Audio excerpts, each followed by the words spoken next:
서울 최대 규모의 호텔 연회장에 박수갈채가 끊이지 않았다. 화려한 크리스털 샹들리에의 불빛 아래 모든 것이 꿈처럼 반짝였다.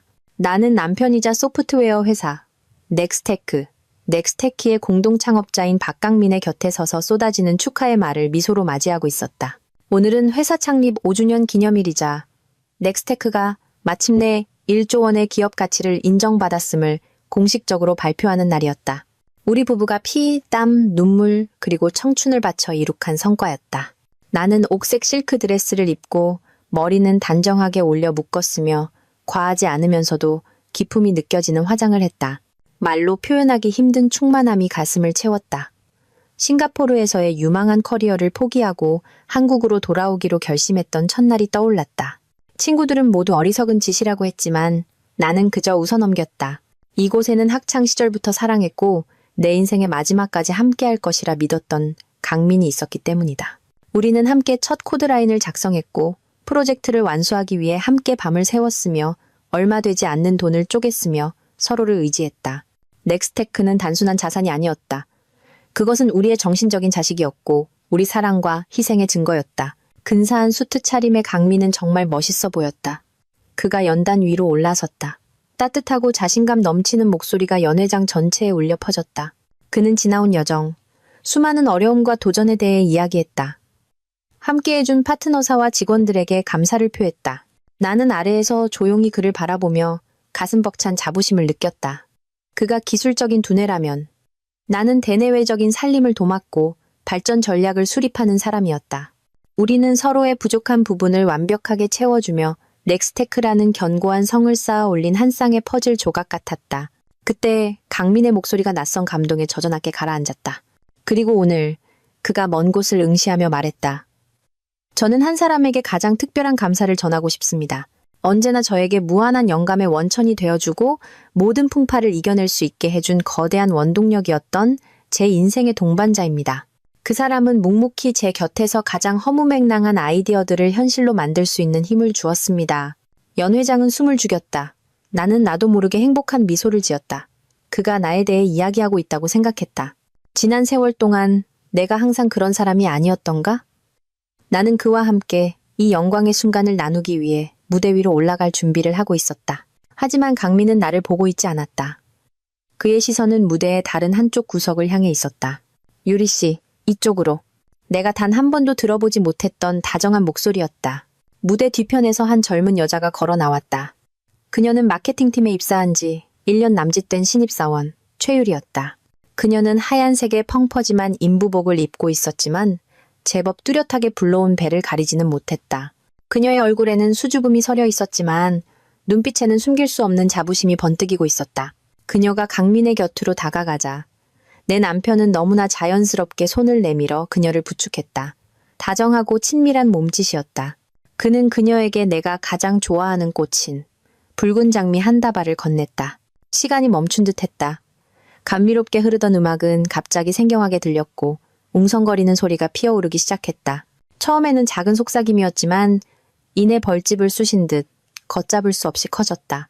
수백 개의 시선이 내게로 쏠렸다. 호기심 어린 눈빛, 안타까워하는 눈빛, 그리고 무엇보다도 동정 어린 시선. 그 시선은 수천 마디의 욕설보다 더 아팠다. 뺨이 화끈거리고 목이 바싹 타들어갔으며 입가의 미소는 그대로 굳어버렸다. 나는 모든 관심의 한가운데 서서 내 영광스러운 파티의 주인공이 아닌 가장 비참한 구경거리가 되어버렸다. 강민은 더 이상 한마디도 할 필요가 없었다. 그의 행동, 유리의 부름배, 모든 것이 이미 명백한 선언이었다. 그는 모두 앞에서 그들의 관계를, 자신의 배신을, 그리고 나에 대한 공개적인 모욕을 선포한 것이다. 나의 정신적인 자식이 막 날개를 펴고 날아오른 순간, 내가 온 마음을 다해 갖고 온 가정은 눈앞에서 산산조각이 났다. 가장 먼저 덮쳐온 감정은 고통이 아니었다. 온몸이 차갑게 식는 듯한 공허함이었다. 주변의 모든 소리가 희미해지고 오직 무대 조명 아래 나란히 서 있는 강민과 유리의 모습만이 선명하게 보였다. 그들은 참 잘 어울려 보였다. 성공한 사업가와 그의 아이를 가진 젊고 아름다운 여자, 그리고 그와 함께 가장 힘든 세월을 보낸 아내인 나는 순식간에 낡고 거추장스러운 장애물이자 잉여 인간이 되어버렸다. 웅성거리는 소리는 점점 더 커졌다. 서 대표님, 정말 안 됐네. 설마 했는데 저런 거였구나. 띄엄띄엄 들려오는 말들이 비수처럼 내 자존심을 찔렀다. 귀빈석에 앉아있던 강민의 어머니. 강 여사는 흡족함과 경멸이 뒤섞인 눈빛으로 나를 쳐다보고 있었다. 그녀는 단 한 번도 나를 마음에 들어 한 적이 없었다. 내가 너무 강해서 자기 아들을 휘어잡고 산다고 늘 불만이었다. 지금쯤 그녀는 무척이나 만족하고 있을 것이다. 나는 숨을 깊게 들이마시며 허리를 꼿꼿이 폈다. 무너질 수 없었다. 적어도 여기서는 지금 이 순간만큼은 나는 서지혜. 어떤 역경 앞에서도 고개 숙이는 법을 몰랐던 윤희수 회장님의 딸이다. 나는 손에 쥔 클러치를 꽉 쥐었다. 손톱이 손바닥을 파고드는 육체적 고통이 정신을 차리게 도와주었다. 나는 내 시선을 피하려는 강민이 서 있는 무대를 똑바로 쳐다봤다. 그리고 나는 아무도 예상하지 못한 행동을 했다. 나는 천천히 무대를 향해 걸어갔다. 내 발걸음은 한치의 흔들림도 없었다. 옥색 드레스 자락이 바닥을 스치자 연회장에는 기묘한 정적이 흘렀다. 모두가 숨을 죽이고 내가 무엇을 하려는지 지켜보고 있었다. 강민과 유리는 당황한 기색이 역력했다. 시어머니는 미간을 찌푸리며 경계심 가득한 표정을 지었다. 나는 연단 위로 올라가 강민의 바로 옆에 섰다. 그리고 넋이 나간 사회자의 손에서 마이크를 건네받았다. 나는 하객들을 향해 돌아선 후 차분한 미소를 지었다. 이런 순간에 내가 지을 수 있으리라고는 상상도 못했던 그런 미소였다. 안녕하십니까, 귀빈 여러분. 내 목소리는 맑고 침착하게 울려 퍼졌다. 저는 박강민 대표의 아내이자 넥스테크의 공동 창업자이며 대주주인 서지혜입니다. 나는 잠시 말을 멈추고 연 회장을 천천히 둘러보았다. 그들의 눈에 어린 놀라움을 똑똑히 보았다. 오늘 저희의 성공을 축하해 주시기 위해 이 자리에 함께해 주신 모든 파트너사 그리고 귀빈 여러분께 진심으로 감사의 말씀을 드립니다. 넥스테크의 성공은 여기 계신 모든 분들의 믿음과 지지 덕분입니다. 나는 핏기가 가신 채 굳어있는 강민을 돌아보았다.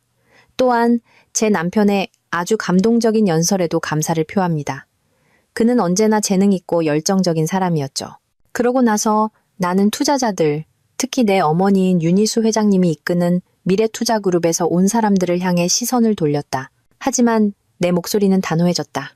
방금 일어난 일들을 고려하여 저는 대주주이자 회사의 발전 전략을 책임지는 사람으로서 이제는 우리 경영진의 경영윤리 문제에 대해 심각하게 재고해야 할 때가 왔다고 판단했습니다. 무거운 침묵이 연 회장을 짓눌렀다. 따라서 나는 한 글자 한 글자 힘주어 말을 이었다. 저는 제 어머니이신 미래투자그룹의 윤희수 회장님께 넥스테크에 대한 모든 추가 투자 계획을 잠정적으로 보류할 것을 공식적으로 요청할 것입니다. 저희는 전면적인 재평가를 진행할 시간이 필요합니다. 기업이 지속 가능한 성장을 원한다면 도덕적 기반이야말로 최우선으로 고려되어야 할 가치이기 때문입니다. 말을 마친 나는 조용히 마이크를 내려놓았다. 하객들에게 다시 한번 고개 숙여 인사한 뒤 위풍당당하게 무대 아래로 내려왔다. 강민의 경악에 찬 시선, 분노로 새파랗게 질린 시어머니의 얼굴, 그리고 영문을 모르겠다는 유리의 넉나간 표정이 느껴졌다. 그들의 영광스러운 파티는 완전히 산산조각이 났다. 나는 울부짖지도 난동을 부리지도 않았다.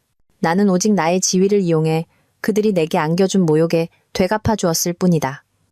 그것이 누구도 자신의 존엄성을 짓밟도록 허락하지 않는 한 여자의 반격 방식이었다. 나는 뒤도 돌아보지 않고 호텔을 빠져나왔다. 내가 뒤에 남겨두고 온 혼란을 보고 싶지 않았다. 그저 그 숨막히는 공간, 호기심 어린 시선과 수군거림으로부터 빨리 벗어나고 싶었다. 나는 직접 차를 몰았다. 핸들을 쥔 두 손이 하얗게 질려 있었다. 저녁 내내 애써 참았던 눈물이 마침내 터져 나와 뺨을 타고 흘러내렸다. 하지만 그것은 나약함의 눈물이 아니었다. 억울함과 상처의 눈물이었다. 나는 강민과 함께 꾸렸던 집으로 가지 않았다. 그곳은 이제 낯선 공간이 되어버렸다. 나는 곧장 엄마의 집으로 차를 몰았다. 이 세상에서 유일하게 내가 아무리 실패하고 망가져도 언제나 환영받을 수 있는 곳으로. 엄마의 저택은 도시의 소음에서 벗어난 조용한 정원 속에 자리 잡고 있었다. 내 차를 보자마자 집사 아저씨가 서둘러 나와 문을 열어주었다. 엄마, 윤희수 회장님은 이미 기다리고 계셨던 것 같았다. 그녀는 문 앞에 서 있었다. 자그마한 체구였지만 강인한 기품이 흘러나왔다. 엄마는 아무것도 묻지 않고 그저 조용히 나를 품에 안아주셨다. 돌아왔으면 됐다, 내 딸. 엄마는 내 등을 가볍게 토닥이며 따뜻한 목소리로 말했다. 그저 한 번의 포옹, 엄마의 소박한 한마디에 내 안의 모든 방어벽이 무너져 내렸다. 나는 어린아이처럼 목 놓아 울었다. 그동안 억눌러왔던 모든 고통과 서러움이 한꺼번에 터져 나왔다. 엄마는 내가 실컷 울도록 내버려 두시며 여전히 부드럽게 내 머리를 쓰다듬어 주셨다.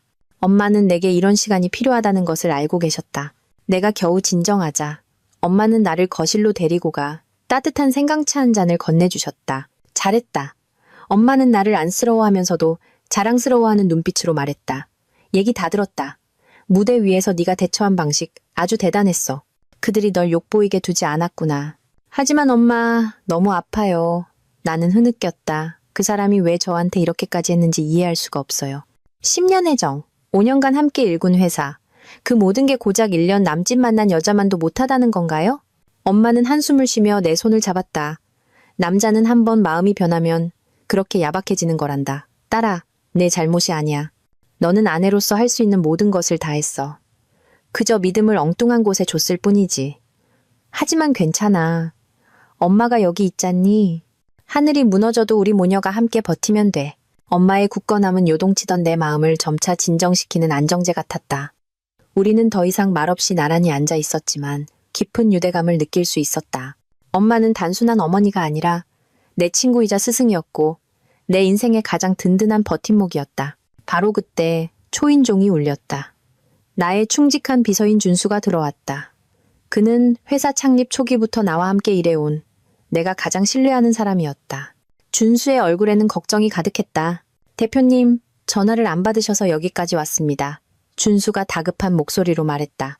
이런 시간에 방해해서 죄송합니다만 지금 당장 보고 드려야 할 중요한 일이 있습니다. 무슨 일인데요? 나는 불길한 예감에 휩싸여 물었다. 준수는 서류 가방을 열어 서류 뭉치 하나를 꺼냈다. 대표님, 최근 회사 자금 흐름에 이상한 점이 많았습니다. 성진 컨설팅이라는 회사로 거액이 지출된 내역이 여러 건 있었습니다.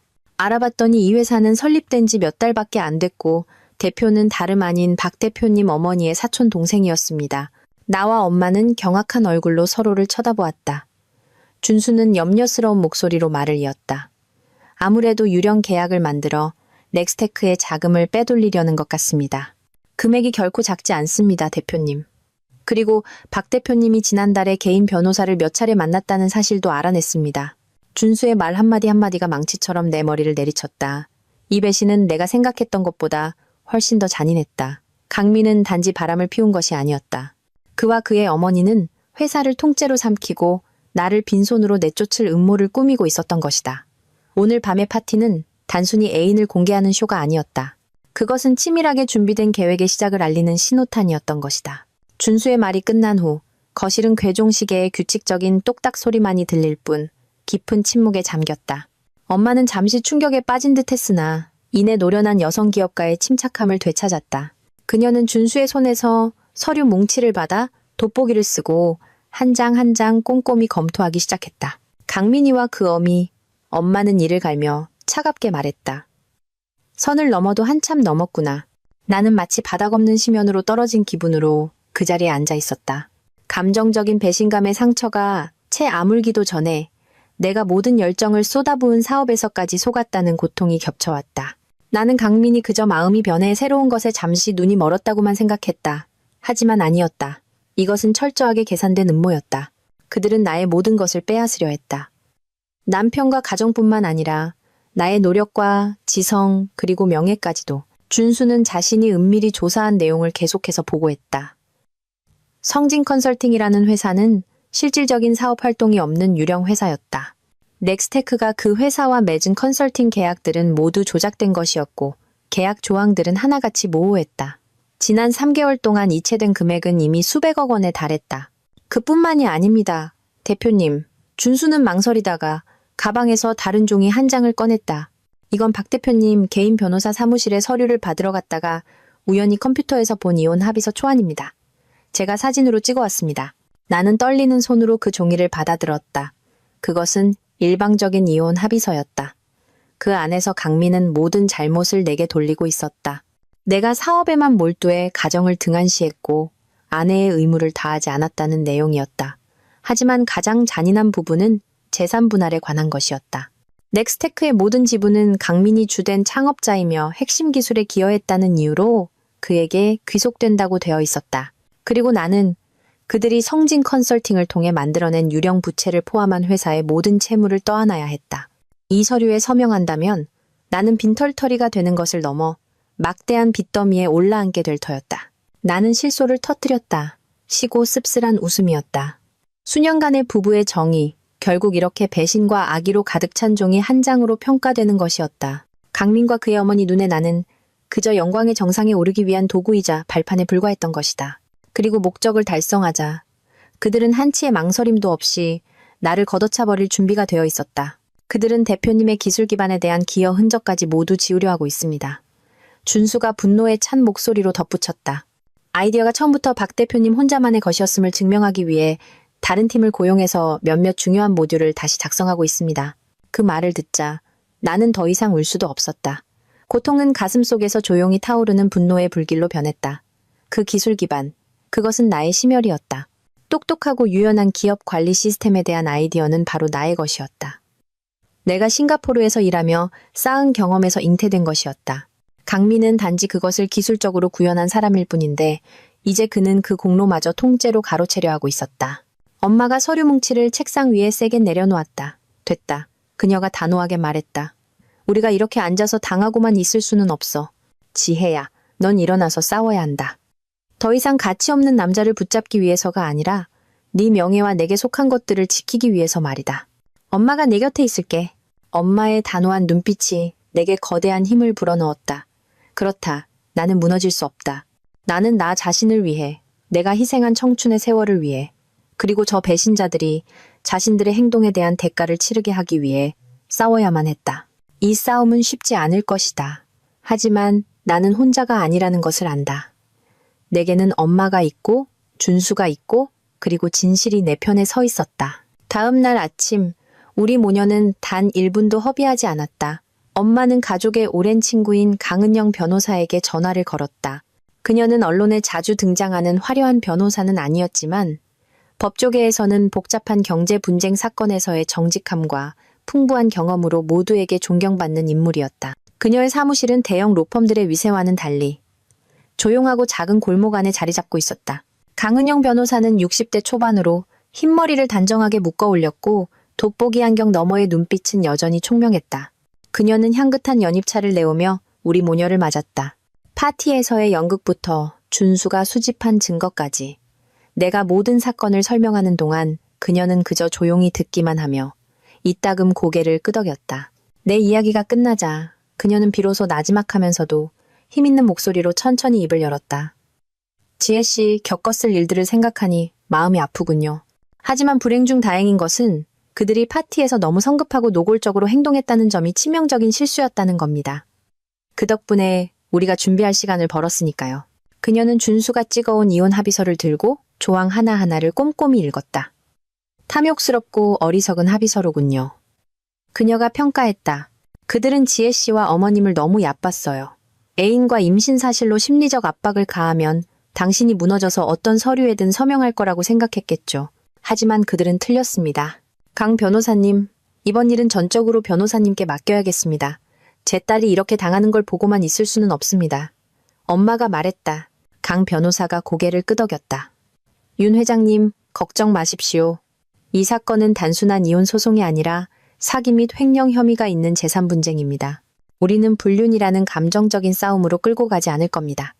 그 문제는 단지 회복 불가능한 파탄의 원인이자 강민 씨의 부정직함을 증명하는 요소로만 활용할 겁니다. 우리의 초점은 다른 곳에 있습니다. 그녀는 날카로운 눈빛으로 나를 똑바로 쳐다봤다. 지혜 씨, 지금부터 우리는 명확한 법적 전략을 세워야 합니다. 첫째, 우리는 넥스테크의 설립과 발전에 대한 당신의 기여가 단순히 자금적인 측면뿐만 아니라 더 중요한 것은 지적 자산, 즉 아이디어와 핵심 기술에 대한 소유권임을 증명하는 데 집중해야 합니다. 그녀는 계속해서 설명했다. 가장 사소한 것이라도 모든 증거를 수집해야 합니다. 초창기 아이디어를 교환했던 이메일, 스케치, 수첩 기록, 그리고 초창기부터 당신의 작업 과정을 지켜본 옛 동료들의 증언까지 그 모든 것이 우리의 무기가 될 겁니다. 둘째, 그녀가 손가락 2개를 들어 올렸다. 우리는 그들의 회사 자금 횡령 행위를 공격해야 합니다. 준수 씨가 그 유령 회사를 찾아낸 것은 아주 잘한 일입니다. 이제 우리는 더 깊이 파고들어야 합니다. 자금의 흐름을 추적해야죠. 이 사실은 강민 씨와 그의 어머니가 불투명한 행위를 저질렀고 당신을 포함한 다른 주주들에게 고의로 손해를 끼쳤다는 것을 증명할 겁니다. 강 변호사의 명쾌하고 전략적인 분석을 듣자 혼란스러웠던 내 마음이 점차 맑아졌다.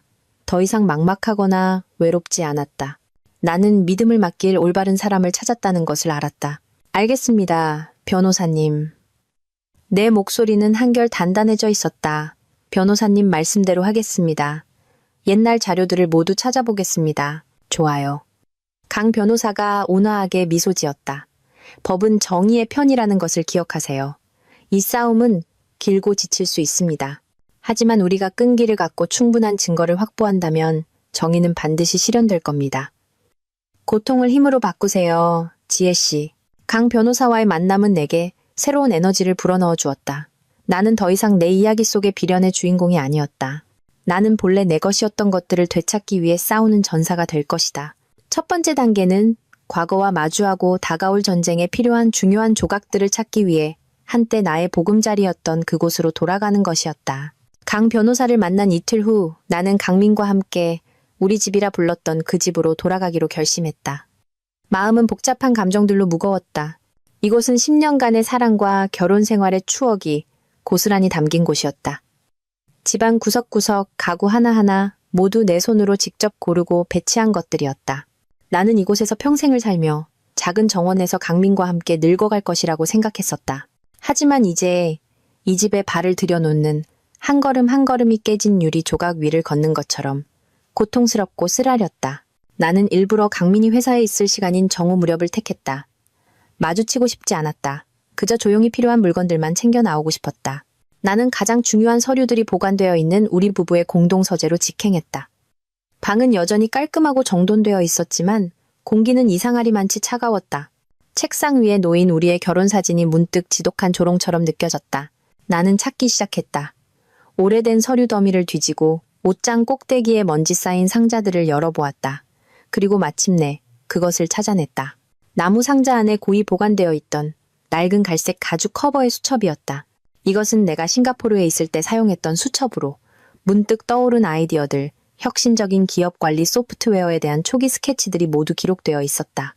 종이는 누렇게 변색되었고 내 글씨는 군데군데 희미해져 있었다. 하지만 시스템 구조에 대한 도표, 핵심 알고리즘에 대한 메모들은 여전히 선명했다. 이것이야말로 넥스테크의 영혼이었고 내 기여를 부정할 수 없는 증거였다. 수첩을 손에 쥐자 잃어버렸던 힘의 일부를 되찾은 기분이었다. 나는 수첩과 관련 자료가 담긴 USB 몇 개를 조심스럽게 가방에 챙겼다. 막 자리를 뜨려 할 때 방문이 갑자기 열렸다. 강민이 그곳에 서서 나를 보고 얼어붙었다. 아마도 내가 돌아오리라고는 예상하지 못했던 모양이다. 여기서 뭐 하는 거야?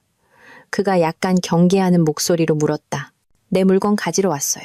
나는 어떤 감정도 드러내지 않으려 애쓰며 담담하게 대답했다.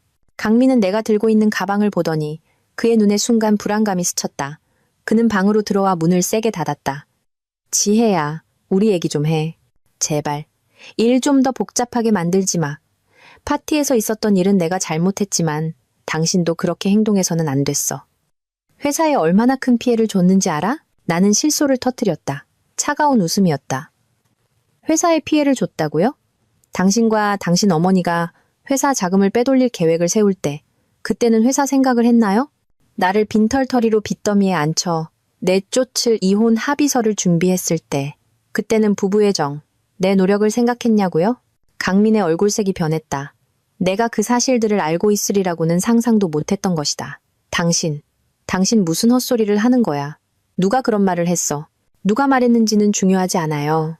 중요한 건 그게 사실이라는 거죠, 강민 씨. 더 이상 연기하지 말아요. 나도 이제 지쳤으니까. 나는 한때 그토록 사랑했던 그의 눈을 똑바로 쳐다봤다.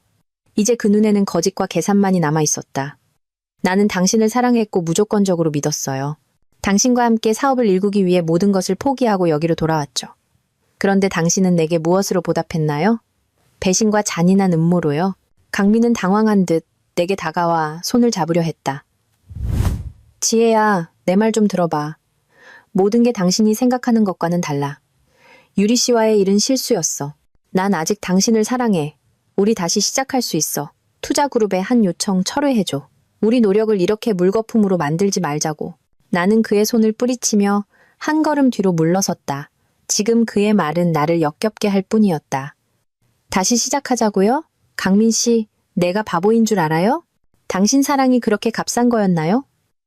그럼 그 여자 뱃속에 있는 아이는요? 그 아이는 어떻게 할 건데요? 아니면 당신한테는 모든 게 당신에게 불리해지면 쉽게 버릴 수 있는 실수일 뿐인가요? 나는 오늘 당신의 변명을 듣거나 매달리려고 온 게 아니에요. 나는 단호하게 말했다. 내 것을 되찾으러 온 거예요. 그리고 알아두세요. 나는 절대로 그 어떤 불공정한 이혼 서류에도 서명하지 않을 거예요. 넥스테크에서의 내 명예와 노력을 지키기 위해 끝까지 싸울 겁니다. 당신과 당신 어머니가 이 일을 벌였으니 그 결과를 감당할 준비나 단단히 하세요. 말을 마친 나는 그에게 대답할 기회를 주지 않았다. 나는 몸을 돌려 문을 열고 걸어나갔다. 등 뒤에서 강민이 내 이름을 부르는 소리가 들렸지만 멈추지 않았다. 이 정면 대결은 내 안에 남아있던 마지막 미련까지 완전히 끊어내는 계기가 되었다. 더 이상의 사랑도 희망도 없었다. 오직 내 앞에는 정의를 되찾기 위한 단 하나의 길만이 남아있었다. 그 집을 떠나자 마음이 한결 가벼워졌다. 강민과의 대면은 고통스러웠지만 필요한 과정이었다. 그것은 내가 과거와 완전히 단절하고 미래에 집중할 수 있도록 도와주었다. 더 이상 슬픔에 잠겨 있을 시간이 없었다. 내가 찾아낸 증거들은 좋은 시작이었다. 하지만 강 변호사의 말대로 이 전쟁은 아직 길고 험난할 터였다. 이후 며칠간 나와 준수는 쉴 새 없이 일했다. 우리는 자료를 체계적으로 정리하고 넥스테크 초창기 시절 나의 역할을 증명해 줄 수 있는 증인들을 추가로 찾아 나섰다. 하지만 나는 곧 깨달았다. 넥스테크에서 잃어버린 것들을 되찾는 데에만 집중하는 것은 수동적인 싸움에 불과하다는 것을. 강민과 그의 어머니는 여전히 경영권을 쥐고 있었다. 그들은 얼마든지 방해 공작을 펼칠 수 있었다. 내게는 나만의 것, 소송 결과와 상관없이 내가 굳건히 설 수 있는 견고한 기반이 필요했다. 새로운 회사를 설립하자는 생각이 내 머릿속에서 싹트기 시작했다. 복수를 위해서도 넥스테크와 정면으로 맞서기 위해서도 아니었다. 나 자신의 가치를 증명하기 위해서였다. 나는 모두에게 보여주고 싶었다. 강민 없이, 넥스테크 없이 이 서지에는 여전히 훌륭한, 아니 그보다 더 뛰어난 기술 제품을 만들어낼 수 있다는 것을. 내가 넥스테크를 위해 만들었던 기술 기반, 나는 그것을 훨씬 더 우수하고 현대적인 버전으로 다시 구축할 자신이 있었다. 나는 이 아이디어를 엄마에게 말씀드렸다. 엄마는 잠시 생각하시더니 전적으로 지지해 주셨다. 그래, 내 딸. 그게 바로 기계 있는 사람의 방식이지? 낡은 집을 되찾으려 애쓰기보다 스스로 새로운 성을 짓는 거야. 넌 마음 놓고 일만 해. 자본은 엄마가 책임질게. 엄마의 지지는 가장 큰 힘이 되었다. 하지만 나는 아이디어와 자본만으로는 부족하다는 것을 알았다. 나에게는 동반자, 재능 있는 기술 인재들이 필요했다. 그때 현우가 떠올랐다. 현우는 나와 강민의 대학 동기였다. 예전에는 우리 셋이 같은 그룹으로 어울려 다녔다. 현우는 착하고 성실하며 공부도 아주 잘했지만 활발하고 사교적인 강민과는 달리 성격이 다소 조용한 편이었다. 나는 현우가 나를 좋아했다는 것을 알았지만 그는 한 번도 말로 표현하지 않고 그저 묵묵히 챙겨주기만 했다. 졸업 후 나와 강민이 연애를 시작했고 현우는 유학을 떠나 해외에서 일했다. 몇 년 전 그가 귀국해서 스타트업을 지원하는 유명한 기술 분야 투자자가 되었다는 소식을 들었다. 나는 잠시 망설이다가 현우에게 전화를 걸기로 결심했다. 오랜만에 연락하는 것이라 조금 어색했지만 수화기 너머로 들려오는 그의 따뜻하고 익숙한 목소리에 모든 걱정이 사라졌다. 지혜야, 정말 오랜만이다. 잘 지냈어? 잘 지내. 현우 넌? 전화해서 방해한 건 아니지? 방해라니 무슨 소리야. 옛 친구가 전화해주니 얼마나 좋은데. 그런데 무슨 일 있어? 목소리가 별로 안 좋은 것 같네. 현우의 세심함에 감동했다. 나는 용기를 내어 내 상황과 새로운 회사를 설립하려는 계획을 간략하게 설명했다. 고통을 과장하거나 하소연하지 않고 모든 것을 비즈니스 계획처럼 담담하게 설명했다. 현우는 내 이야기를 끝까지 조용히 들어주었다. 나는 위로나 최악의 경우엔 동정을 받을 것이라고 마음의 준비를 하고 있었다. 하지만 그는 나를 놀라게 하는 말을 했다. 나는 이날을 기다렸어, 지혜야. 네가 넥스테크라는 그림자에서 벗어나 스스로 빛을 발할 날을, 그의 목소리는 진심으로 가득했다. 내 재능은 네가 지금 그곳에서 하고 있는 것보다 훨씬 더 커. 나는 말문이 막혔다. 진심이야, 지혜야. 현우가 말을 이었다. 나는 항상 넥스테크의 행보를 지켜봐왔어. 그 기반이 너의 아이디어에서 시작됐다는 것도 알고 있었고. 강민이는 뛰어난 프로그래머지만 전략적인 비전을 가진 사람은 바로 너야. 네가 독립하기로 한 결정은 네 인생 최고의 결정이 될 거야. 필요한 게 있으면 뭐든지 말해. 나는 친구로서뿐만 아니라 투자자로서도 널 지지할게. 나는 너를 믿어. 지혜야. 현우의 말은 메말은 내 영혼을 적시는 시원한 물줄기 같았다. 사고 이후 처음으로 한 남자가 나를 배신당한 아내라는 렌즈를 통해서가 아니라 나의 재능과 진정한 가치로 인정해 주었다. 현우와의 통화는 내 결심을 더욱 굳건하게 만들어 주었다. 나는 앞으로 펼쳐질 험난한 새 여정에서 첫 번째 동맹군을 찾았다는 것을 알았다. 현우와의 통화 후 모든 일이 신속하게 진행되었다. 현우는 말만 하는 사람이 아니었다. 그는 즉시 만남을 주선하여 명문 공과대학을 우수한 성적으로 갓 졸업한 젊은 엔지니어 팀을 소개해 주었다. 그들은 열정과 지성, 그리고 큰 비전이 있는 프로젝트에 참여하고 싶어하는 열망으로 가득 찬 청년들이었다. 내가 인공지능과 같은 최신 기술을 적용한 더 스마트하고 유연한 차세대 기업 관리 플랫폼에 대한 아이디어를 발표했을 때 그들의 눈은 빛났다. 그들은 나의 비전과 풍파를 겪어낸 여성의 당당함과 자신감에 매료되었다. 몇 번의 회의 끝에 우리는 의기투합했다.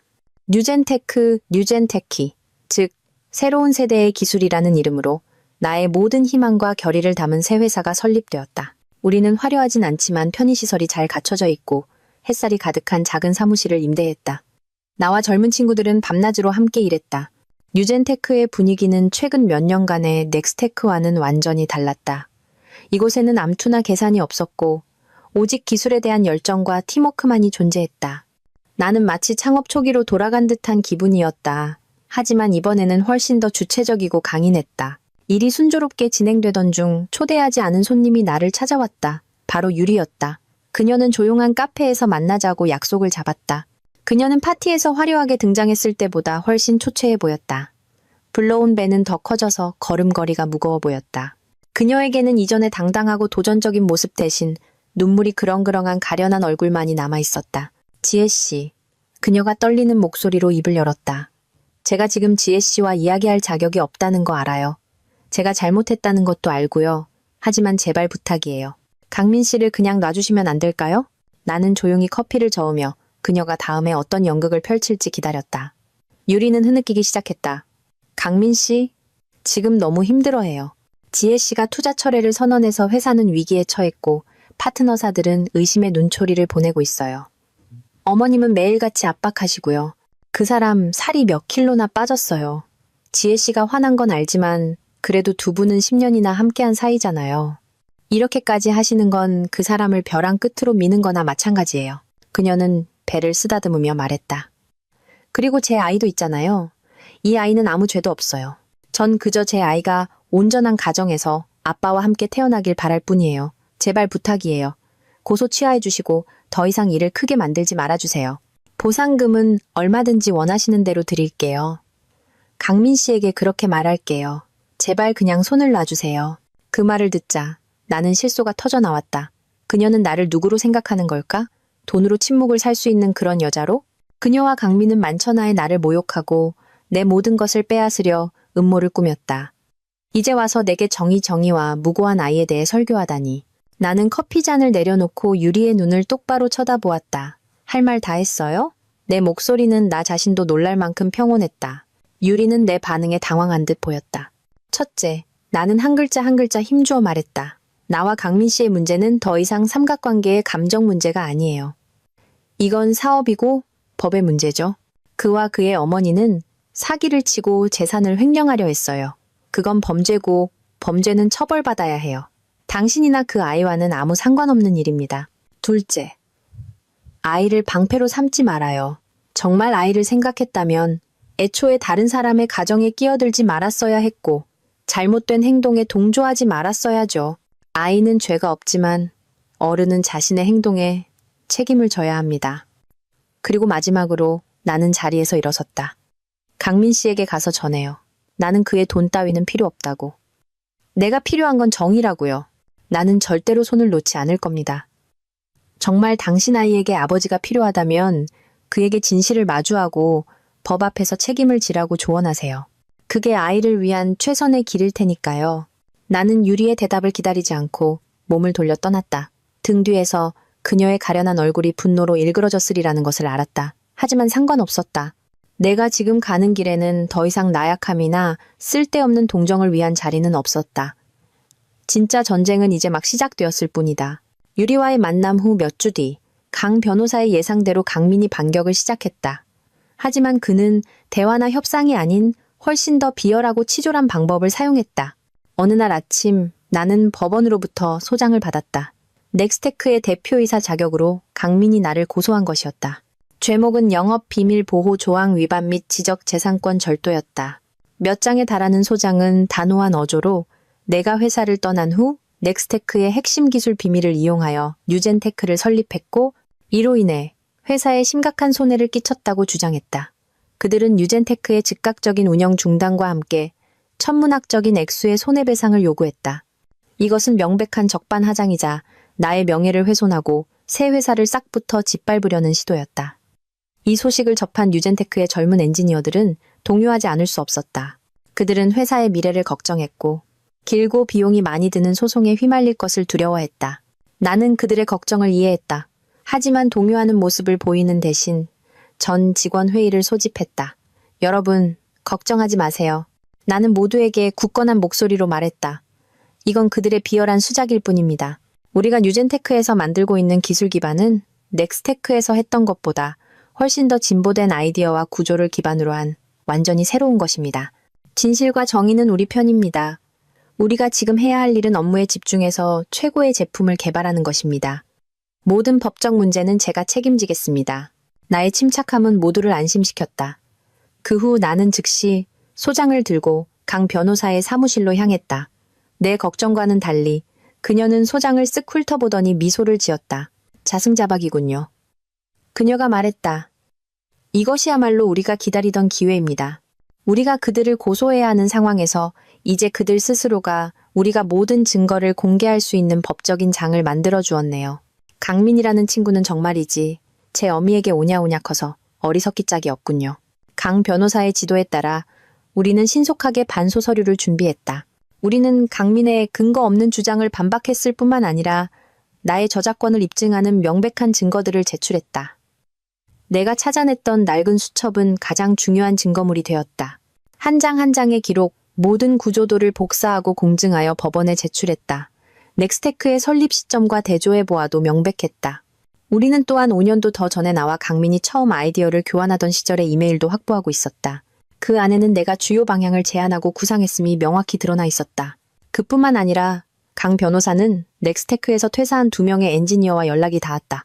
그들은 창립 초기부터 일했던 사람들로 내가 그들과 함께 버그를 수정하기 위해 밤을 새우는 것을 보았고 제품의 비전에 대해 설명하는 것을 직접 들었던 증인들이었다. 처음에는 조금 망설였지만 나의 진심과 강 변호사의 법적 보장에 힘입어 그들은 증인으로 나서기로 동의했다. 첫 번째 조정 기일은 팽팽한 긴장감 속에서 진행되었다. 강민과 그의 변호사는 매우 자신만만한 태도로 넥스테크의 기술이 독보적임을 증명하는 서류들을 제시했다. 하지만 강 변호사가 우리의 증거들을 하나씩 펼쳐 보이기 시작하자 강민의 얼굴색이 변하기 시작했다. 그는 내 수첩 사본을 보고 경악했고 강 변호사가 옛 이메일을 인용하자 얼굴이 하얗게 질렸다. 2명의 옛 동료 증인이 등장했을 때 강민의 자신감은 완전히 무너졌다. 그는 판사의 질문에 제대로 대답하지 못하고 말을 더듬었다. 강민의 소송은 나를 무너뜨리기는커녕 오히려 그의 평판과 넥스테크의 신뢰도에 치명타를 날리는 계기가 되었다. 기술 업계에서는 치졸한 소송과 공동 창업자에 대한 야박한 처사에 대한 소문이 퍼지기 시작했다. 비상장 주식시장에서 넥스테크의 주가는 하락하기 시작했다. 이 소리 없는 전쟁에서 나는 첫 라운드를 압도적으로 승리했다. 무고 소송에서의 패배는 강민과 그의 어머니를 더욱 분노하게 만들었다. 그들은 전공법으로는 나를 이길 수 없다는 것을 깨달았다. 그래서 그들은 더 어둡고 추악한 수법으로 전환하기 시작했다. 그들의 목표는 이제 우리 측, 증거 수집의 핵심 연결고리, 특히 넥스테크의 비리를 잘 아는 증인들이었다. 준수는 특유의 성실함과 인맥을 통해 핵심 인물 한 명을 찾아냈다. 바로 넥스테크의 전직 회계팀장인 최 부장이었다. 최 부장은 회사에서 3년간 근무하다가 약 6개월 전 갑작스럽게 퇴사했다. 바로 성진 컨설팅과의 수상한 거래가 시작된 직후였다. 준수는 최 부장이 부정한 일에 손을 담그기 싫어 퇴사했을 것이며 그가 중요한 증거를 많이 가지고 있을 것이라고 확신했다. 최 부장을 설득하는 것은 쉽지 않았다. 그는 아내와 어린 두 자녀와 함께 조용한 삶을 살고 싶어하는 온화한 중년 남성이었다. 준수가 집으로 찾아갔을 때 그는 처음에는 자신은 아무것도 모른다며 완강히 거부했다. 그는 보복이 두려웠고 가족에게 피해가 갈까봐 걱정했다. 김 비서님, 제 사정 좀 이해해 주십시오. 최 부장이 불안한 목소리로 말했다. 강 여사님, 그분 간단한 분 아닙니다. 저에겐 처자식이 있습니다. 이런 일에 엮이고 싶지 않아요. 강요할 수 없다는 것을 알았기에 나는 준수에게 천천히 다가가라고, 때로는 친구처럼 안부를 물으며 신뢰를 쌓으라고 일렀다. 점차 준수의 진심과 아마도 양심의 가책 때문에 최 부장은 조금씩 정보를 흘리기 시작했다. 그는 성진 컨설팅과의 모든 계약이 강 여사의 지시로 돈을 빼돌리기 위해 조작된 것이라고 확인해 주었다. 그는 회사의 다른 탈세와 비용 부풀리기 사실도 많이 알고 있었다. 하지만 우리가 최 부장을 협력하도록 설득했다고 생각한 바로 그 순간 강 여사가 손을 썼다. 그녀는 직접적으로 협박하지 않고 더 교묘한 방법을 사용했다. 사립학교 교사로 일하는 최 부장의 아내는 갑자기 학교로부터 트집을 잡히고 온갖 불합리한 이유로 괴롭힘을 당하기 시작했다. 고등학생인 큰아들은 어느 날 하굣길에 낯선 불량배들에게 둘러싸여 시비가 붙었다. 다행히 주변 사람들이 제때 말려 큰일은 없었다. 이 사건들은 심각한 결과를 낳지는 않았지만 무게감 있는 경고였다. 최 부장은 극심한 공포에 휩싸였다. 그는 준수에게 떨리는 목소리로 전화를 걸었다. 김 비서님, 제발 저희 가족 좀 그냥 내버려 두십시오. 저는 서 대표님을 더 이상 도울 수 없습니다. 그들이 마음만 먹으면 우리 가족은 어떻게 될지 모릅니다. 준수에게서 전말을 듣고 내 마음은 무겁게 가라앉았다. 그 비열한 자들에 대한 분노보다 최 부장 가족에 대한 미안함이 10배는 더 컸다. 나의 싸움 때문에 무고한 가정을 위험에 빠뜨릴 수는 없었다. 그만하자, 준수야. 나는 준수에게 말했다. 그분을 더 이상 힘들게 하지 말자. 그분 가족의 안전이 최우선이야. 우리는 다른 방법을 찾아보자. 아쉬웠지만 우리는 이 방향을 잠정적으로 포기할 수밖에 없었다. 중요한 증인을 잃으면서 우리의 조사는 막다른 골목에 다다른 듯했고 어려움은 쌓여만 갔다. 나는 이 싸움이 생각보다 훨씬 더 험난하다는 것을 깨달았다. 나의 적은 돈과 권력을 가졌을 뿐만 아니라 목적을 달성하기 위해 가장 잔인한 수단도 서슴지 않는 자들이었다. 최 부장 일로 내가 다소 낙담한 것을 보신 엄마는 어느 날 저녁 나를 서재로 부르셨다. 엄마는 국화차를 우려내셨고 은은한 향기가 내 마음을 편안하게 해주었다. 무슨 생각하니? 엄마가 내 앞에 찻잔을 놓으며 부드럽게 물으셨다. 너무 지쳐요, 엄마. 그들은 너무 잔인해요. 저 때문에 무고한 사람들이 피해를 입는 건 원치 않아요. 엄마는 한숨을 쉬며 정원이 어둠에 잠긴 창밖을 바라보셨다. 딸아, 사업이든 인생이든 손실 없는 전쟁은 없단다. 하지만 우리는 선을 알아야 해. 네가 최 부장을 더 이상 괴롭히지 않기로 한 건 옳은 결정이야. 하지만 그게 우리가 포기한다는 뜻은 아니란다. 적을 이기려면 먼저 내 적이 누구인지 정확히 알아야 해.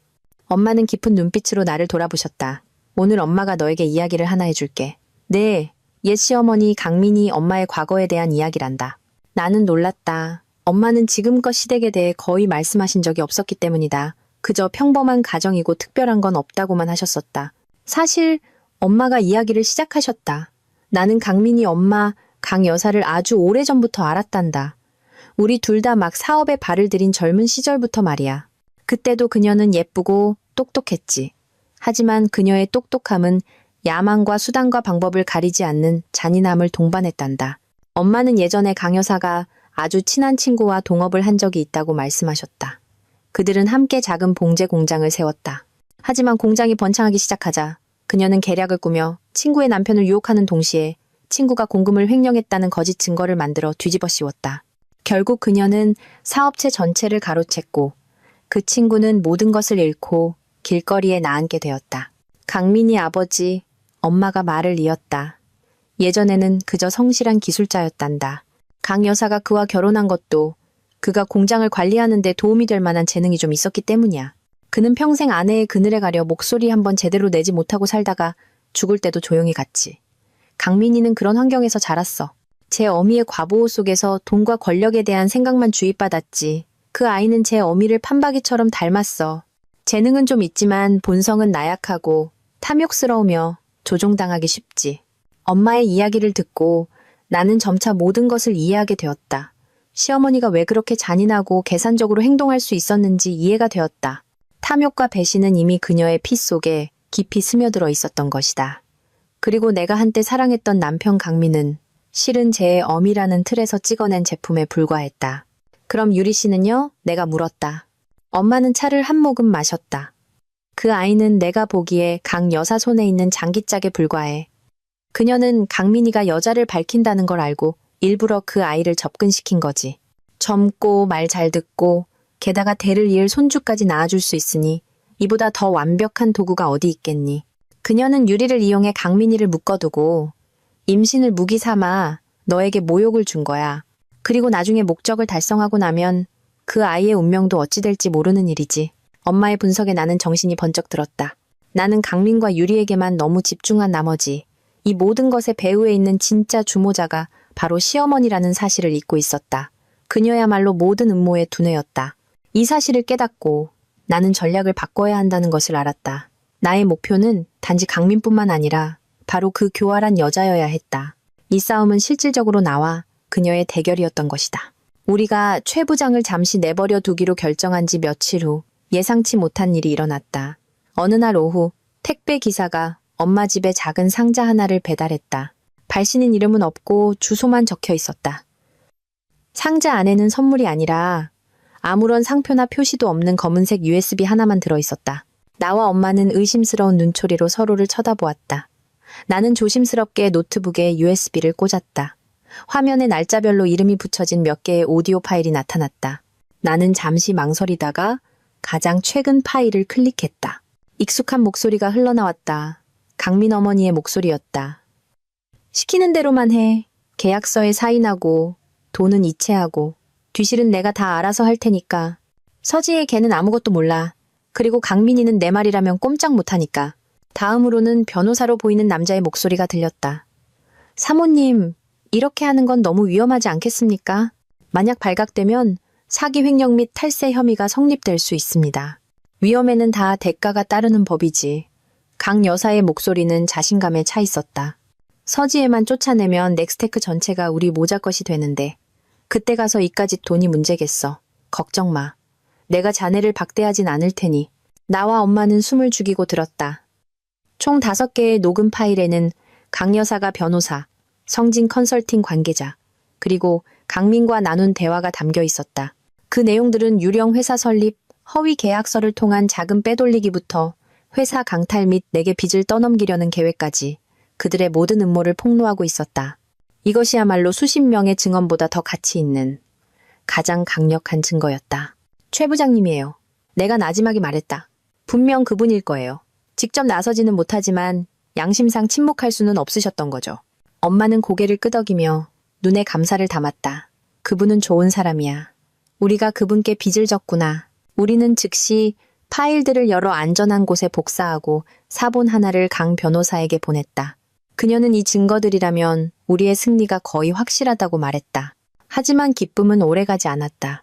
바로 그날 밤 나와 엄마가 뉴젠테크 사무실에서 늦게까지 일하고 있을 때 엄마 집에 경보음이 갑자기 울리며 엄마의 휴대폰으로 바로 연결되었다. 엄마는 서둘러 보안 카메라를 켰다. 밤의 흐릿한 영상 속에서 검은 그림자 2개가 뒤뜰 창문을 통해 집 안으로 침입하는 모습이 보였다. 그들은 우리가 오후에 USB를 열어보았던 엄마의 서재를 뒤지고 있었다. 우리는 즉시 경찰에 신고했다. 우리와 경찰이 집에 도착했을 때 2명의 침입자는 이미 사라진 후였다. 서재는 난장판이 되어 있었고 서류들이 사방에 흩어져 있었다. 하지만 다행히 귀중품은 아무것도 가져가지 않았다. 분명 그들의 목표는 돈이 아니었어. USB를 찾으러 온 거야. 엄마가 낮은 목소리로 말했다. 강 여사가 최 부장 일을 알아챈 거야. 모든 단서를 없애려고 발악하는 거지. 네가 조심성 있게 백업해두고 원본을 가져오길 정말 잘했다. 실패로 끝난 침입 시도는 강민 모자의 당황과 절망을 더욱 명확히 보여주었다. 그들은 막다른 골목에 몰린 짐승처럼 가장 미친 짓도 서슴지 않을 준비가 되어 있었다. 나는 침묵의 시간이 끝났으며 이제 그들이 더 위험한 수단을 사용할 때가 왔음을 알았다. 나는 주먹을 꽉 쥐며 더욱 신중하고 강해져야 한다고 다짐했다. 싸움은 가장 긴박한 국면으로 접어들고 있었다. 침입 시도는 실패했지만 경고의 종을 울렸다. 강민 모자는 증거를 없애기 위해 어떤 수단도 가리지 않을 것이었다. 이 사실은 나를 더욱 준수가 걱정되게 만들었다. 그는 직접 조사를 담당했고 많은 정보를 쥐고 있었으며 가장 공격받기 쉬운 위치에 있었다. 나는 준수를 불러 각별히 조심하라고 당부했다. 대표님, 걱정 마십시오.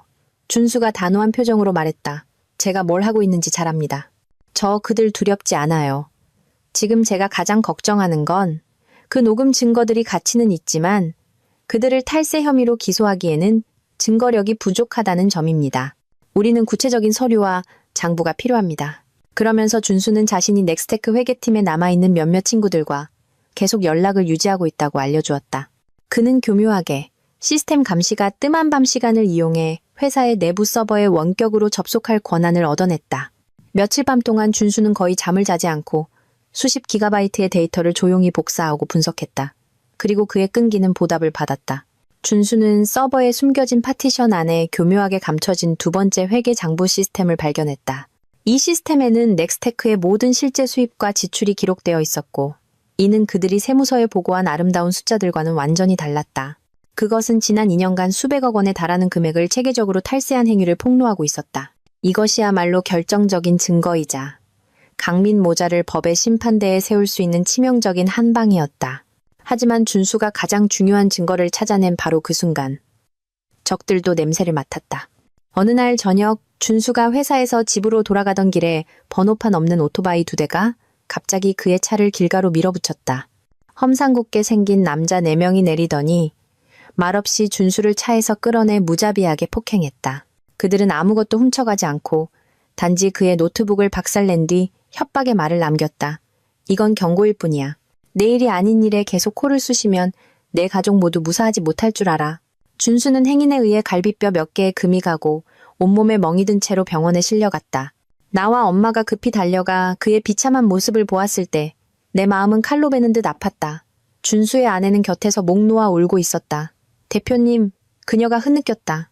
제발요. 그냥 이제 그만두면 안 될까요? 그 사람들 너무 악독해요. 저희는 그냥 월급쟁인데 어떻게 그들을 이기겠어요. 저는 그냥 남편이 무사하기만 하면 돼요. 나는 그녀의 손을 잡았지만 목이 메어 아무 말도 할 수 없었다. 극심한 죄책감을 느꼈다. 준수의 충성심이 그와 그의 가족에게 너무나 큰 대가를 치르게 한 것이다. 미안해요. 나는 겨우 2단어를 내뱉을 수 있었다. 준수는 심한 고통 속에서도 몸을 일으키려 애썼다. 그런 말씀 마세요, 대표님. 이건 제가 자원해서 한 일입니다. 후회하지 않아요. 그는 아내를 돌아보며 쉰 목소리로 말했다. 여보, 당신과 아이를 걱정시킨 건 미안해. 하지만 두렵다고 해서 아기 판치는 걸 그냥 보고만 있을 수는 없어. 나는 서 대표님을 위해서만이 아니라 정의를 위해서 이 일을 하는 거야. 그러고 나서 그는 여전히 불타는 눈빛으로 나를 보았다. 대표님, 그들은 아무것도 가져가지 못했습니다. 가장 중요한 데이터는 다른 곳에 저장해뒀어요. 포기하지 마세요. 우리가 거의 다 이겼습니다. 다음 날, 나는 준수가 잠시 아내와 아이들을 데리고 먼 지방에 있는 처가로 피신할 수 있도록 조치했다. 그의 작은 가족이 흩어지는 모습을 보며 강민 모자의 행위에 대한 분노는 더욱 커졌다. 준수의 희생이 헛되어서는 안 되었다. 나는 저 악랄한 자들이 저지른 일에 대해 반드시 혹독한 대가를 치르게 하겠다고 스스로에게 맹세했다. 준수의 충성심은 값을 매길 수 없는 것이었고 나는 결코 그 믿음을 저버리지 않을 것이다. 준수의 사건이 있은 지 약 한 달 후 그의 건강이 점차 회복되고 가장 중요한 증거들이 강 변호사의 손에 들어오자 나는 이제 공개적인 공격을 개시할 때가 되었다고 결심했다. 나는 여론과 재계로부터 강민 모자가 더 이상 손을 쓸 수 없을 만큼 충분히 큰 압박을 만들어낼 필요가 있었다. 국내 수백 명의 기업가와 최고 투자자들이 모이는 대규모 경제 포럼에 참석해달라는 초청을 받았을 때 기회가 찾아왔다. 나는 강민도 분명 참석할 것이라고 확신했다. 초기의 잡음 이후 넥스테크는 여러 행사를 후원하고 홍보를 강화하며 이미지 쇄신을 위해 노력하고 있었다. 이번 포럼에서 강민은 디지털 시대의 혁신이라는 주제로 주요 연사 중 한 명으로 초청받았다. 이것은 그의 위선적인 가면을 벗길 절호의 기회였다. 나는 완전히 새로운 모습으로 포럼에 나타났다. 더 이상 배신에 상처받은 여자가 아니라 뉴젠테크의 자신감 넘치는 여성 기업가로서였다. 나는 세련된 흰색 정장을 입고 머리는 개성 있게 짧게 잘랐다. 내 등장은 즉시 모든 사람의 주목을 끌었다.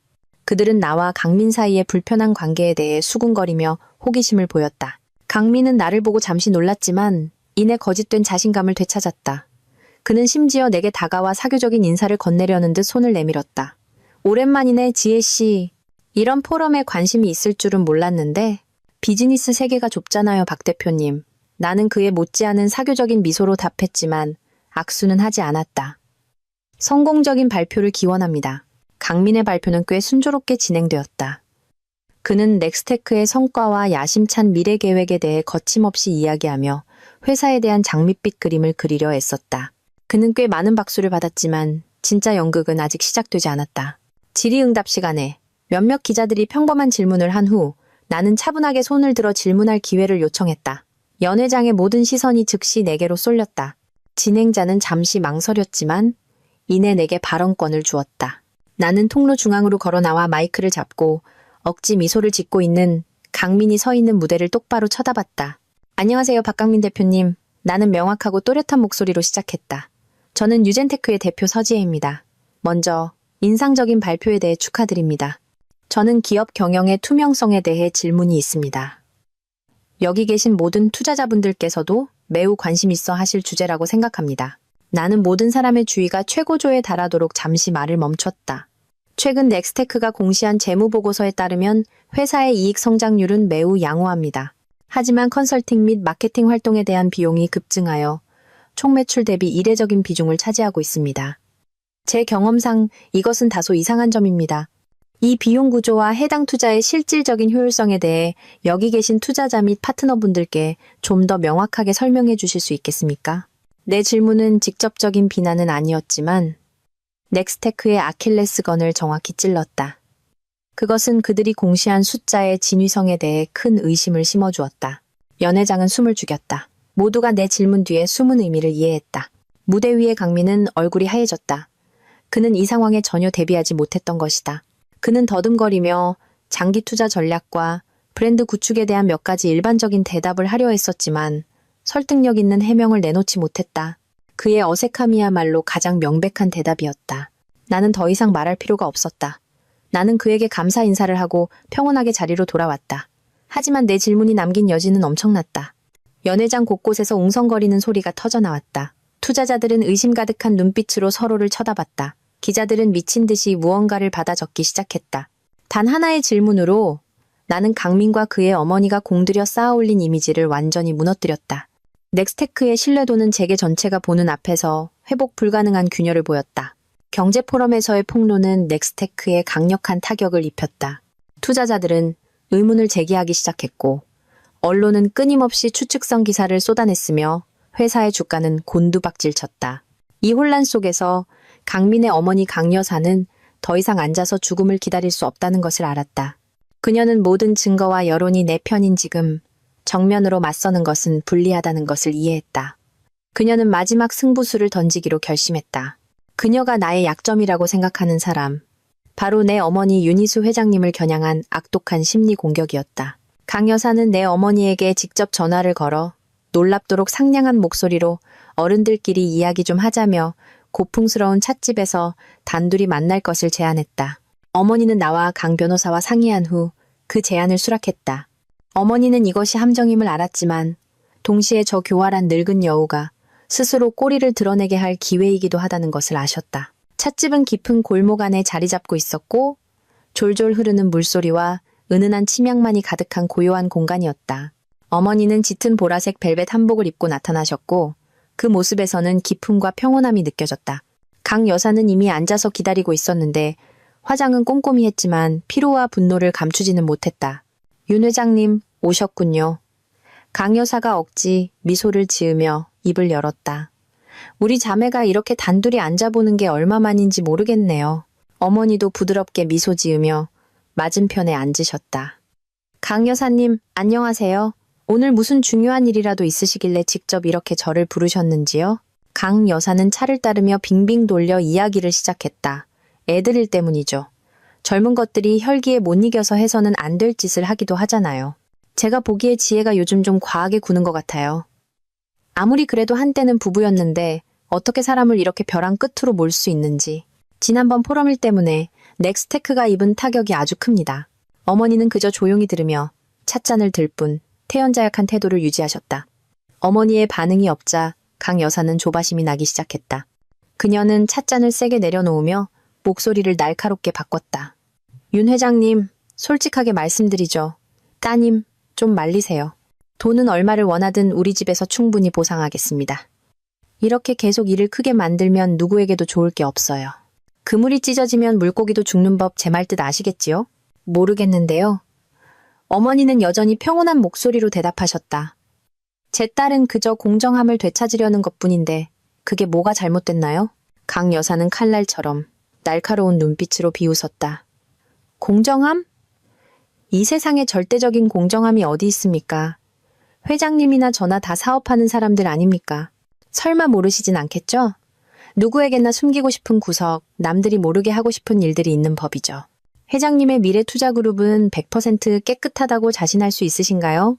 그녀는 본색을 드러내기 시작했다. 10년 전 제주도 부동산 프로젝트가 아직도 기억나네요. 그때 회장님도 참 손이 빠르셨죠. 내부 정보 몇 개 덕분에 황금 같은 땅을 차지하셨잖아요. 만약 지금 그 일들이 언론에 터지면 회장님의 투자자들은 어떻게 생각할까요? 이것은 명백한 협박이었다. 그녀는 과거의 사업 관행, 복잡한 인맥을 이용해 어머니를 압박하여 물러서게 만들려 했다. 그녀는 어머니도 자신처럼 자신의 이익을 위해 딸을 희생시킬 것이라고 생각했다. 하지만 강 여사는 계산을 잘못했다. 모든 협박을 들은 어머니는 전혀 동요하지 않으셨다. 그녀는 그저 천천히 핸드백에서 휴대폰을 꺼내 녹음 중지 버튼을 누른 뒤 테이블 위에 올려놓았다. 화면은 여전히 밝았고 녹음 앱이 실행 중인 것이 선명하게 보였다. 고맙군요, 강 여사님. 어머니의 목소리는 평온했지만 무게감이 있었다. 우리의 모든 대화, 특히 방금 하신 그 협박까지 전부 녹음되었습니다. 이 녹음 파일이 다른 증거들과 함께라면 수사기관이 사건을 좀 더 포괄적으로 이해하는 데 도움이 될 것 같네요. 강 여사의 얼굴색이 불그락푸르락 변했다. 그녀는 더듬거렸다. 당신 감히 제가 못할 게 뭐가 있겠습니까? 어머니가 말을 잘랐다. 방금 언급하신 사업건들은 저는 모두 합법적으로 처리했습니다. 숨길 것이 없어요. 캐고 싶으시면 얼마든지 해보세요. 하지만 오늘 다른 사람을 협박하고 위협한 당신의 행위는 아주 명확하게 기록되었네요. 지금 걱정해야 할 사람은 바로 당신인 것 같습니다. 말을 마친 어머니는 자리에서 일어나 한복 옷고름을 바로잡으셨다. 오늘 차 맛있었습니다. 초대해 주셔서 감사해요. 먼저 일어나겠습니다. 어머니는 유유히 자리를 떴고 찻집에는 넋이 나간 채 굳어버린 강 여사만이 남았다. 그녀는 손발을 떨며 망연자실한 표정이었다. 그녀의 마지막 심리 공격은 실패했을 뿐만 아니라 오히려 자기 자신을 옥죄는 살아있는 증거가 되어버렸다. 늙은 여우는 스스로 파놓은 덫에 빠진 것이다. 강 여사는 극도의 공황 상태로 집에 돌아왔다. 어머니와의 만남은 그녀의 마지막 자신감과 평정심마저 완전히 무너뜨렸다. 그녀는 테이블 위에 찻잔 세트를 산산조각 내며 집이 떠나가라 미친 듯이 소리를 질렀다. 강민은 어머니의 그런 모습에 겁을 먹고 달려와 물었다. 어머니 무슨 일이세요? 끝났어. 다 끝났다고. 강 여사가 머리를 풀어헤친 채 절규했다. 그 여자가 전부 녹음했어. 감히 나한테 함정을 팠다고. 우린 이제 끝이야 아들아. 그녀는 강민에게 모든 이야기를 털어놓았다. 이야기를 다 들은 강민 역시 핏기 하나 없는 얼굴로 그 자리에 얼어붙었다. 그는 자신의 처지를 잘 알고 있었다. 최 부장의 녹음 파일, 준수가 찾아낸 이중 장부, 그리고 이제 어머니가 윤 회장님을 협박한 녹음 파일까지. 이 모든 증거가 합쳐지면 모자 모두 감옥에 가기에 충분했다. 어떡하죠 어머니? 차라리 제가 지혜 씨한테 가서 빌고 용서를 구하면 강민이 떨리는 목소리로 말했다. 그의 타고난 나약함이 다시 고개를 들었다. 빌어? 강 여사가 아들을 쏘아붙였다. 지금 빌면 소용이 있을 것 같아? 서지혜와 그 어미가 우리를 그렇게 쉽게 놔줄 것 같으냐고? 멍청한 놈. 이제 길은 하나뿐이야. 무슨 길이요? 도망치는 거다. 강 여사가 이를 갈았다. 경찰이 닥치기 전에 여기서 떠야 해. 지분 다 팔고 돈 전부 빼서 해외로 나가는 거야. 돈만 있으면 어디서든 살 수 있어. 절망 속에서 재산을 빼돌릴 계획이 황급히 세워졌다. 강 여사는 오랜 사업 인맥을 통해 몇몇 브로커에게 연락했고 보유하고 있던 넥스테크 지분 전부를 시세보다 훨씬 싼 가격에 급히 처분하기로 했다. 거래는 신속하게 현금으로 이루어져야 했다. 동시에 강민은 회사와 개인은행 계좌에서 돈을 인출하여 비공식적인 경로를 통해 해외 계좌로 조금씩 옮기는 임무를 맡았다. 그들은 공포 속에서 은밀하게 움직였다. 강민은 온종일 방에 틀어박혀 초췌한 얼굴로 속삭이듯 통화만 했다. 배가 많이 불러온 유리는 강민의 변화를 느끼고 무슨 일이냐고 물었지만 돌아오는 것은 짜증과 회피뿐이었다. 여자의 직감으로 그녀는 불길한 일이 벌어지고 있음을 알았다. 그녀는 몰래 강민의 휴대폰을 보다가 유럽으로 가는 편도 항공권 예매 문자를 보고 경악했다. 표는 강민과 그의 어머니, 단 2장뿐이었다. 유리는 무너져 내렸다. 그녀는 자신과 뱃속의 아이가 그저 버려질 장기짝에 불과했다는 것을 깨달았다. 한편 우리 쪽에서는 강민 모자의 모든 움직임이 손바닥 안에 있었다. 고향에 있던 준수는 여전히 믿을 만한 친구들을 통해 넥스테크의 거래를 면밀히 감시하고 있었다. 대량의 회사 주식이 비정상적으로 매각되고 거액의 자금이 계좌에서 인출되는 것을 감지한 준수는 즉시 내게 보고했다. 대표님, 아무래도 도망치려는 것 같습니다. 전화기 너머 준수의 목소리는 긴박했다. 소식을 듣고 나는 한치의 망설임도 없었다. 즉시 강 변호사에게 전화를 걸었다. 변호사님, 이제 때가 된 것 같습니다. 알겠습니다. 강 변호사가 단호하게 답했다. 지혜 씨는 침착하게 있어요. 내가 즉시 우리가 가진 모든 서류와 증거를 가지고 수사기관으로 가겠습니다. 하늘의 그물은 넓고 성기어 보이나 결코 놓치는 법이 없지요. 그들은 어디로도 갈 수 없을 겁니다. 밤이 도시에 내려앉았다. 호화로운 저택에서 강민 모자는 새벽 비행기를 타기 위해 여행 가방에 현금 다발과 중요 서류를 급히 쑤셔놓고 있었다. 그들은 자신들의 집 밖으로 보이지 않는 법의 그물이 쳐졌고 적절한 때를 기다리며 조여오고 있다는 사실을 전혀 알지 못했다. 그날 밤 도시는 추적추적 비에 젖어들었다.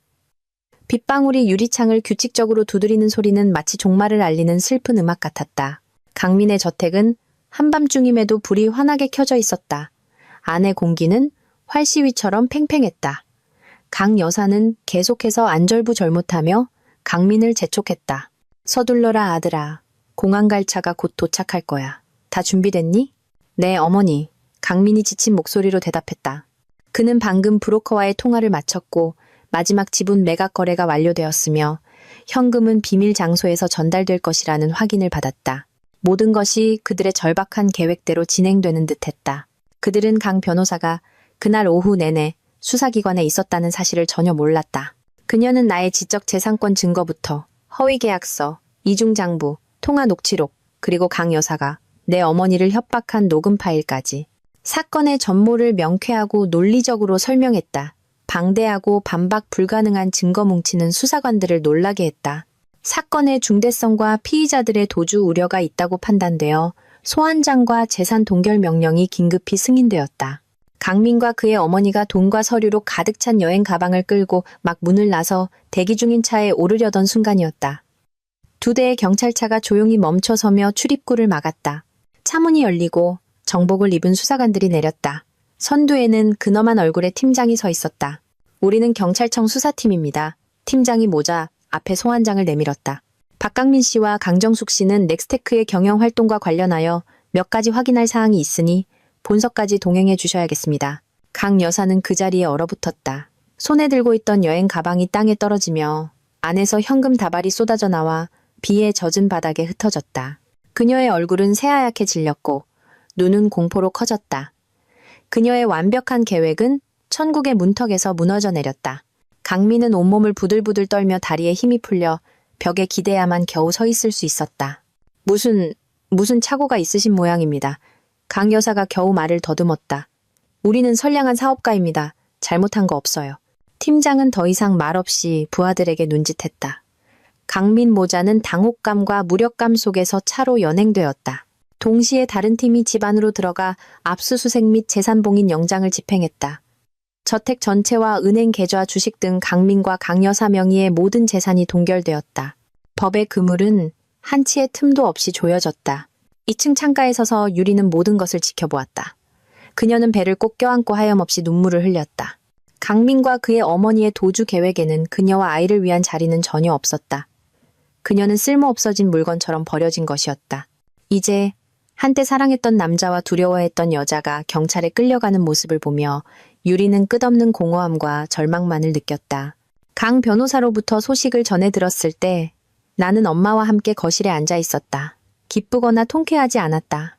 마음에는 이상하리만치 평온함만이 감돌았다. 내 인생에 폭풍우 치던 한 장이 마침내 넘어간 것이다. 모든 은원과 증오는 오늘 밤의 비가 깨끗이 씻어내린 듯했다. 그 후 몇 달은 법적 절차가 진행되는 시간이었다. 넥스테크 사건은 그 규모와 복잡성 때문에 재계에 큰 파장을 일으켰다. 우리가 제공한 반박 불가능한 증거들로 수사기관은 신속하게 음모의 전모를 밝혀냈다. 재판은 공개적으로 진행되었고 여론의 특별한 관심을 끌었다. 나는 참석하지 않았다. 내게 너무나 큰 상처를 준 얼굴들을 다시 보고 싶지 않았다. 나는 단지 강 변호사의 전원과 언론 보도를 통해 소식을 접했다. 법정에서 명백한 증거들 앞에 강민은 완전히 무너졌다. 그는 어머니를 도와 회사 자금을 빼돌리고 허위 부채를 만들었으며 이혼 후 재산을 강탈하려던 계획까지 모든 범죄 행위를 자백했다. 그는 눈물을 흘리며 모든 죄를 어머니의 사주와 압박 탓으로 돌리며 선처를 호소했다. 한때 자신감 넘치고 당당했던 대표이사의 모습은 온데간데 없고 나약하고 비참한 죄수만이 남아있었다. 반면 강 여사는 마지막 순간까지 완강했다. 그녀는 자신이 모함당했다며 혐의를 부인했고 녹음 파일은 조작되었으며 장부는 위조된 것이라고 주장했다. 그녀는 검찰이 그녀가 내 어머니를 협박한 통화 녹음 파일을 공개할 때까지 억울한 피해자 연기를 계속했다. 장엄한 법정 한가운데서 자신의 거만하고 위협적인 목소리가 울려 퍼지는 것을 듣고서야 그녀는 비로소 완전히 무너져 내렸고 침묵 속에 고개를 숙였다. 최종 판결은 사기, 횡령, 탈세 혐의로 내려졌다. 주범인 강 여사는 징역 20년을 선고받았다. 강민은 자백하고 반성하는 태도를 참작하여 공범으로서 징역 15년을 선고받았다. 다른 관련자들도 각각 응당한 처벌을 받았다. 내가 한때 온 마음을 다해 키웠던 정신적인 자식, 넥스테크는 이제 빚과 비리로 얼룩져 결국 파산을 선고받았다. 정의는 실현되었지만 내 마음에는 승리자의 기쁨이 없었다. 단지 비극으로 끝난 아름다웠던 첫사랑에 대한 그리고 착각 속에서 흘러가 버린 청춘의 세월에 대한 아련한 슬픔만이 남았다. 재판이 끝난 일주일 후 나는 오랫동안 마음속에 품어왔던 일을 하기로 결심했다. 나는 준수의 가족이 임시로 머물고 있는 조용한 시골 마을로 차를 몰았다. 나를 위해 너무나 많은 것을 희생한 충직한 비서에게 진심 어린 감사를 전하고 싶었다. 준수의 작은 집은 푸른 논밭 한가운데 자리 잡고 있었다. 도시의 숨막히는 공기와는 달리 공기는 맑고 평화로웠다. 준수와 그의 아내, 그리고 아이들이 마을 어귀까지 나와 나를 반갑게 맞아주었다. 그들의 미소는 순박하고 따뜻했다. 준수의 상처는 완전히 나았고 그는 훨씬 건강하고 즐거워 보였다. 나는 작은 선물과 감사금을 준비해 갔지만 준수 부부는 극구 사양했다. 대표님, 이러지 마세요. 준수가 말했다. 제가 한 일은 정의를 믿고 대표님을 믿었기 때문입니다. 대표님께서 이기신 것, 그것이 제게는 가장 큰 선물입니다. 이제 다시 뉴젠테크에서 일하게 해주세요. 일이 너무 그립습니다. 우리는 함께 소박하지만 따뜻한 시골 밥상을 나누었다. 준수 부부의 웃음소리, 아이들의 제잘거리는 소리를 들으며 나는 마음 깊은 곳에서 평온함을 느꼈다. 모든 풍파가 지나간 후 가장 소중한 것은 돈이나 성공이 아니라 사람의 정, 충성심, 그리고 선량함이라는 것을 깨달았다. 이 여행은 내 마음속 마지막 앙금까지 씻어내고 인생의 새로운 장을 맞이할 준비를 하게 해주었다. 1년이 흘렀다. 폭풍우 치던 그 밤 강민과 그의 어머니가 경찰차 사이렌 소리 속으로 사라지고 내가 엄마 집 창가에 앉아 가슴을 짓누르던 돌덩이를 내려놓은 듯 한숨 쉬었던 그날로부터 시간은 많은 것을 치유했지만 흉터를 지우지는 못했다. 그리고 나는 바로 그 흉터로부터 다시 태어나는 법을 배웠다. 내 인생은 고통에서 멈추지도 배신으로 끝나지도 않았다. 나는 다른 길을 선택했다. 내 두 손과 머리로 내 사업을 다시 일으켜 세웠다. 비좁은 방에서 나와 준수, 그리고 젊은 엔지니어들이 시작했던 작은 회사 뉴젠테크는 이제 기술 업계에서 빛나는 이름이 되었다. 초창기, 우리는 컵라면으로 밤을 새우며 코딩에 매달렸다. 첫 계약을 따냈을 때 우리는 서로를 부둥켜 안고 환호했다. 자금 조달을 위해 투자자들 앞에서 수없이 프레젠테이션을 했고 때로는 냉정한 거절에 좌절하기도 했다. 하지만 우리는 포기하지 않았다. 최고의 정점은 올해의 기업인 시상식이었다. 화려한 조명 아래 커다란 무대 위에서 나는 흰색 정장을 입고 굳건히 서서 장관의 손에서 크리스털 트로피를 받았다. 우레와 같은 박수 소리가 터져나왔다. 하지만 이번에는 달랐다. 나는 더 이상 강민의 그림자가 아니었고 대표의 아내라 불리기 위해 남자 곁에 서 있지도 않았다. 나는 서지혜, 스스로 일어선 기업가, 모든 것을 딛고 일어선 한 명의 여성이었다. 언론은 앞다투어 기사를 쏟아냈고 사람들은 나를 한국기술업계의 부활의 아이콘이라 불렀다. 하지만 나를 가장 감동시킨 것은 그런 헤드라인이 아니었다. 객석에 앉아 자랑스러움으로 반짝이는 눈빛을 보내던 준수의 모습. 그리고 조금 더 먼 곳에서 묵묵히 동행해준 옛 친구 현우가 짓고 있던 따뜻한 미소였다. 또 다른 전환점은 넥스테크가 법원으로부터 부채 상환을 위해 자산 청산 명령을 받았을 때 찾아왔다. 공개 경매장에서 나는 맨 앞줄에 앉았다. 옛 경쟁자는 이제 폐허가 된 이름으로만 남아있었다. 내가 한때 잉태했던 관리 시스템의 원천 특허가 경매에 나왔을 때 나는 망설임 없이 번호표를 들어 올렸다. 경매장은 술렁였다. 결국 합리적인 가격에 나는 그 모든 것을 다시 사들였다. 소유권 증서가 내 손에 쥐어지는 순간 나는 가만히 눈을 감았다. 원이 닫힌 것이다. 내가 배신당하고 모욕받았던 넥스테크는 공식적으로 과거가 되었다. 그리고 내가 창조했던 정신적 산물은 이제 그것을 낳은 창조주의 손으로 돌아왔다. 통쾌하지도 교만하지도 않았다. 그저 마음이 평온해졌을 뿐이다. 오래된 문 하나가 닫히고 새로운 문이 찬란하게 열렸다. 어느 여름날 오후 친구 병문안을 위해 산부인과에 들렀다가 우연히 유리를 마주쳤다. 그녀는 복도에 앉아 포동포동한 사내아이를 안고 있었다. 더 이상 화려한 옷은 없었다. 유리는 헐렁한 셔츠 차림의 수수한 모습이었고 얼굴은 지쳐 보였지만 아이를 보는 눈빛만큼은 더없이 부드러웠다. 유리는 고개를 들다 나를 보고 멈칫했다. 더 이상 오만함도 도전적인 눈빛도 없었다. 상처받고 홀로 남겨진 젊은 엄마만이 그곳에 있었다. 지혜씨. 유리가 떨리는 목소리로 작게 말했다. 나는 그녀의 품에 안긴 아이를 보았다. 아이는 새근새근 잠들어 있었고 입술을 오물거리며 꿈을 꾸는 듯했다. 그 순간 내 안의 모든 증오가 사라졌다. 나는 이 아이에게는 아무런 잘못이 없다는 것을 이해했다. 아이는 부모를 선택하지 않았고 과거의 더러운 음모에 대해서도 알지 못했다. 괜찮아요? 내가 물었다. 유리는 고개를 숙였고 눈물이 뚝뚝 떨어졌다. 죄송해요, 지혜씨. 모든 게 너무 늦었어요. 전 그저 이 아이를 잘 키우고 싶을 뿐이에요. 저를 용서해 주실 수 있나요? 나는 한숨을 쉬었다. 용서는 그녀를 위해서가 아니라 나 자신을 위해서였다. 증오를 계속 품고 있는 것은 내 마음만 무겁게 할 뿐이었다. 지난 일은 다 지났어요. 유리 씨, 아이 잘 챙겨요. 아이에게는 올바르게 사는 법을 아는 엄마가 필요하니까. 유리는 아이를 꼭 껴안고 오열했다. 나는 작게 고개를 끄덕여 인사하고 걸음을 옮겼다.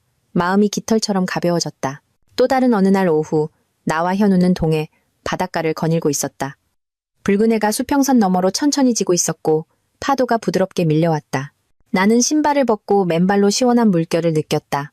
현우는 말없이 내 곁을 걸었지만 그 침묵만으로도 나는 평온함을 느꼈다. 지혜야. 현우가 낮은 목소리로 말했다. 너는 너무 오랫동안 다른 사람을 위해 살아왔어. 이제는 너 자신을 위해 살아. 만약 언젠가 네 곁에 누군가가 함께하길 원한다면 그게 나였으면 좋겠어. 나는 현우를 돌아보았다. 그의 눈은 온화하고 단단했다. 나는 대답 대신 미소를 지었다. 아직 새로운 사랑을 시작할 준비는 되지 않았다. 하지만 내게는 친구가, 인생의 동반자가, 그리고 기댈 수 있는 평온한 어깨가 있다는 것을 알았다. 우리는 나란히 긴 모래사장을 걸었고 두 쌍의 발자국이 남았다. 눈앞에는 광활한 바다와 내 인생의 새로운 날을 알리는 여명으로 붉게 물드는 하늘이 펼쳐져 있었다. 나는 숨을 깊게 들이마셨다. 가슴 속에서 강렬한 믿음이 솟아올랐다.